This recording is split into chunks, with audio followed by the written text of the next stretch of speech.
Yuk cari tahu tentang hoaks versus fakta.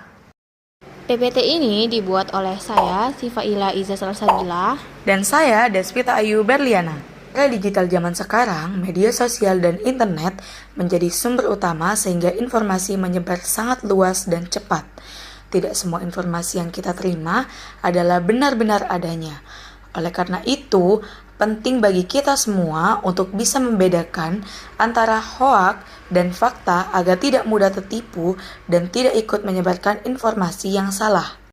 Teman-teman tahu gak nih apa pengertian dari hoaks atau apa sih itu hoaks? Teman-teman tahu gak nih apa? Menurut Kamus Bahasa Indonesia atau KBBI, hoaks atau hoax dengan huruf KS di akhir adalah informasi bohong atau berita yang tidak benar. Ini adalah serapan dari bahasa asing yang biasa berarti tipuan, kebohongan, atau berita palsu. Materi selanjutnya adalah ciri-ciri hoaks. Yang pertama, sumber berita atau informasi tidak jelas. Yang kedua, sulit ditemukan di media resmi. Biasanya, informasi tersebut sulit ditemukan di media-media yang resmi. Yang ketiga, mengandung ajakan untuk menyebarkan berita hoaks tersebut kepada orang lain. Yang keempat, foto atau gambar yang dicantumkan biasanya dimanipulasi atau berbeda kejadian. Contohnya diedit sehingga seolah-olah mirip dengan informasi yang disampaikan. Yang terakhir, yaitu judul dan isinya mengandung provokatif atau menghasut. Setelah mempelajari ciri-ciri hoaks, ternyata hoaks juga memiliki dampak negatif, yaitu diantaranya berpotensi menimbulkan konsekuensi hukum bagi penyebarnya. Contohnya menimbulkan konsekuensi mulai dari hukuman pidana hingga kerugian sosial dan ekonomi bagi penyebarnya.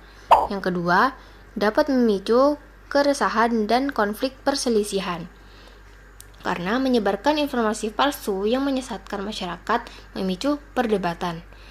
Yang ketiga, menurunkan kepercayaan publik. Menyebarkan informasi yang tidak akurat dan menyesatkan dapat memicu keraguan terhadap sumber informasi yang terpercaya. Dan yang terakhir adalah merusak reputasi orang atau instansi. Tindakan menyebarkan informasi palsu dapat merusak citra atau nama baik seseorang atau lembaga. Selanjutnya ada cara mengidentifikasi hoaks. Yang pertama, telusuri sumber informasi. Apakah berasal dari media dan institusi resmi atau lembaga-lembaga terpercaya. Yang kedua, periksa keaslian gambar atau video yang disertakan. Setelah kita mempelajari materi mengenai hoaks, kita akan mempelajari materi mengenai fakta. Teman-teman tahu nggak nih apa itu fakta? Menurut Kamus Besar Bahasa Indonesia atau KBBI, fakta adalah hal atau keadaan, peristiwa yang merupakan kenyataan atau sesuai yang benar-benar ada atau terjadi. Fakta bersifat objektif dan dapat dibuktikan kebenarannya. Setelah kita mempelajari mengenai materi hoaks dan fakta, tentunya kita dapat membedakan antara hoaks dan fakta. Perbedaan hoaks dan fakta yang pertama adalah hoaks tidak dapat diverifikasi kebenarannya, sedangkan fakta memiliki bukti yang dapat diuji kebenarannya. Dan yang kedua, hoaks biasanya berasal dari sumber yang tidak jelas, sedangkan fakta berasal dari sumber yang kredibel atau sudah jelas. Dan yang terakhir, hoaks bertujuan mempengaruhi secara emosional kepada pembacanya.